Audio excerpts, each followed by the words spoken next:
My dear Shine family members, good morning. आज शाम की ये मीटिंग शाइन परिवार के सभी उन कस्टमर्स के लिए एक बार फिर से बहुत इंपॉर्टेंट है जो किसी भी तरीके से लोगों के बहकावे में आकर के लीगल में गए हुए हैं, जिन्हें लगता है कि उन्होंने 2 साल पहले, 1 साल पहले, 6 माह पहले, 3 साल पहले कभी भी जो लीगल एक्शन लिया था उससे ज़्यादा बेहतर होता अगर वो कंपनी के द्वारा दिए गए किसी भी रास्ते पर, चाहे वो पहले दिए गए रास्ते हों, चाहे अभी के रास्ते हों या आने वाले वक्त में कंपनी जिस रोड मैप के साथ माननीय न्यायालय के समक्ष अपनी पूरी लाइबिलिटी, अपनी पूरी एसेट रखने जा रही है और उसके ज़रिए जो रोड मैप देने जा रही है, अगर आपको लगता है कि उस रास्ते पर चल करके आप लाइबिलिटी को ख़त्म करना चाहते हैं और उस लाइबिलिटी ख़त्म करने के मिशन में हो सकता है कि आपकी कंप्लेंट्स, आपकी एफआईआर कहीं ना कहीं पर लीगल प्रोसेस की वजह से बाधक बने। जैसे फॉर एग्जांपल, जब से मैंने ये शुरू किया है ये अभियान, मेरे पास ऐसे कई मैसेजेस मिले हैं जिसमें लोगों ने कंप्लेन या क्लेम कंपनी को किया, लेकिन लोगों ने पेमेंट कंपनी अकाउंट में न दे करके पेमेंट किसी एसोसिएट के अकाउंट में या किसी एसोसिएट को कैश में दिया है और आज वो कंपनी के ऊपर क्लेम कर रहे हैं क्योंकि एसोसिएट ने पैसा अपने पास रखने के बाद कंपनी पर एफआईआर कराने की राय दे दी थी और वो अपने आप को लाइबिलिटी फ्री समझ करके फिर फारिग हो गए थे। उन्होंने अपनी जिम्मेदारी से मुंह मोड़ना शुरू कर दिया। ऐसे हालात हमारे बहुत से कस्टमर्स के हैं और उनके ये सारे मामलात तभी सेटल हो सकते हैं जब वो बीच के मीडिएटर जो पैसा लेकर गए हैं, उन्होंने उस पैसे का क्या उपयोग किया, आपको जो रिसीट दी है वो रिसीट कितनी हद तक जायज़ है, कितनी हद तक सही है, या उन्होंने जिस तरह से भी आपसे जो भी कमिटमेंट किया उस कमिटमेंट में क्या सच्चाई थी। इन सारी बातों का निस्तारण तभी हो सकता है जब आपने जिनको पैसा दिया है या उन्होंने आपसे जो बात कही है, कंपनी, वो और आप जब तक एक साथ नहीं आएंगे तब तक इस तरह के किसी भी केस का निस्तारण हो पाना असंभव है।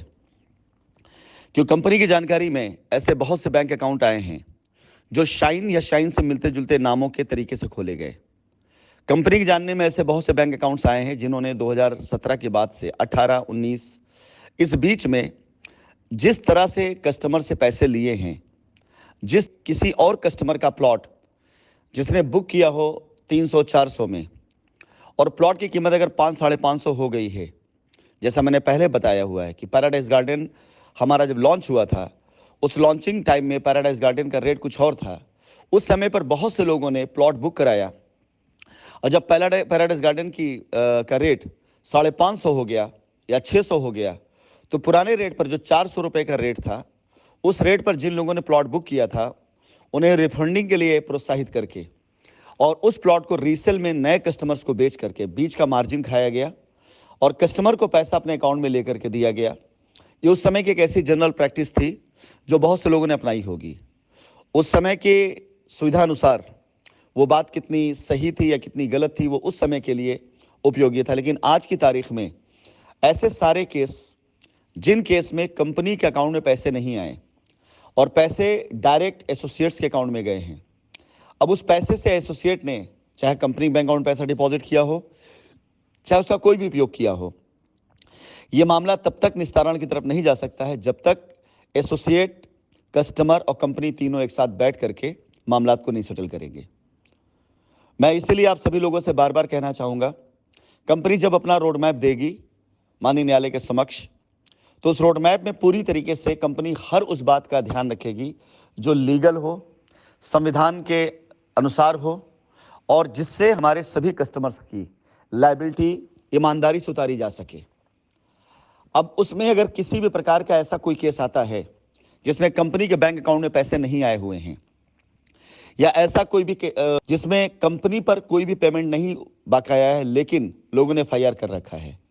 तो ऐसे सारे के सारे केस या इस तरह के सारे मुकदमे या इस तरह के सारे कस्टमर्स के लिए वो सुविधा बहुत ही ज़्यादा तकलीफदेह कह सकते हो, सॉरी, वो पल बहुत ज़्यादा तकलीफदेह हो सकता है, कन्फ्यूज़न वाला हो सकता है। उस टाइम पर आपकी मदद करने कोई नहीं आएगा। ये सारे लोग अपनी दुकान बंद करके भाग चुके होंगे और अगर आपने पैसा किसी और के अकाउंट में दिया है और कोर्ट से फैसला अगर आता है इस बात का, और संविधान इस बात का है, आपने जिसको पैसा दिया आप उसी से क्लेम कर सकते हैं। अगर कोर्ट से ये फैसला आ जाता है तो हम ऐसे सभी कस्टमर्स को खोना नहीं चाहेंगे जो कस्टमर्स निर्दोष हैं, जो कस्टमर बिल्कुल सीधे साधे हैं, जिनका कोई कसूर नहीं है, लेकिन एसोसिएट लेवल पर लोगों ने उनको आज छला हो या उनका साथ ना दे रहे हों, मैं एक बार कोशिश करना चाहूँगा कि सभी एक बार साथ में बैठ करके इस समस्या का हल निकाल लें।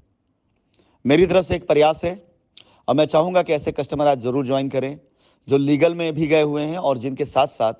ये सारे मामलात हैं कि उन्होंने पैसे किसी और को दिए हैं, पैसे कैश में दिए हैं, पैसे एसोसिएट्स के अकाउंट में दिए हैं, जैसा भी उन्होंने किया हो।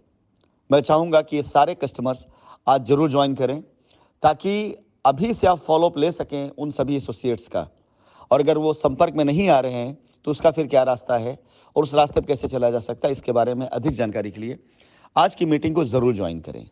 इसके साथ ही साथ इस मीटिंग में महत्वपूर्ण बिंदु होंगे, वो सारे प्लॉट्स जो 2019 के अंत से लेकर के अभी तक रजिस्ट्री हुए हैं, उन प्लॉट्स की रजिस्ट्रियाँ और उसके कब्जे का क्या होगा, इस पर भी आज जो है डिटेल बात की जाएगी।